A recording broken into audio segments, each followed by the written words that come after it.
বছরে প্রায় $900 বিলিয়ন বাণিজ্যিক সম্পর্ক প্রতিবেশী দুই দেশ কানাডা যুক্তরাষ্ট্রের, যেখানে নিজেদের স্বার্থহানি হচ্ছে এমন অভিযোগ তুলে কানাডীয় পণ্যে 50% শুল্ক আরোপ করে ওয়াশিংটন। জবাবে মার্কিন পণ্যে পাল্টা শুল্ক বসায় অটোয়া। সম্প্রতি এমন পাল্টাপাল্টি পদক্ষেপে হুমকিতে দ্বিপাক্ষিক সম্পর্ক।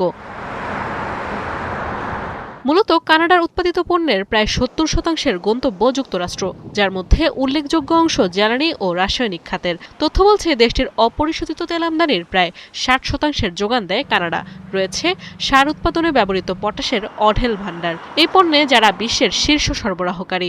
এছাড়া লিথিয়াম, নিকেল এবং গ্রাফাইটের মতো গুরুত্বপূর্ণ খনিজেরও উল্লেখযোগ্য মজুদ রয়েছে অটোয়ার, যার সবচেয়ে বড় রপ্তানি গন্তব্য যুক্তরাষ্ট্র।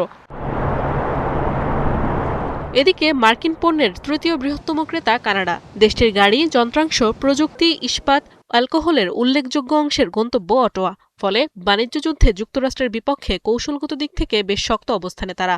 এরই মধ্যে ওয়াশিংটনকে অর্থনৈতিকভাবে চাপে রাখতে জ্বালানি সরবরাহ বন্ধের হুমকি দিয়েছেন প্রধানমন্ত্রী মার্ক কার্নি। হুঁশিয়ারি দেন, শুল্ক আরোপের পরিকল্পনা বাস্তবায়ন হবে ডলার ফর ডলারের ভিত্তিতে। যুক্তরাষ্ট্রকে অর্থনৈতিকভাবে ক্ষতিগ্রস্ত করার সক্ষমতা এরই মাঝে দেখিয়েছে কানাডা। গেল বছরের শুরুর দিকে প্রথম দফায় শুল্ক আরোপের জবাবে মার্কিন অ্যালকোহল বয়কটের সিদ্ধান্ত নেয় তারা, যার প্রভাবে কয়েক দশকের মধ্যেই খাতে বড় বিপর্যয়ের মুখে পড়ে যুক্তরাষ্ট্র। তথ্য বলছে, বছর ব্যবধানে কানাডায় মার্কিন ওয়াইন রপ্তানি কমেছে 78%।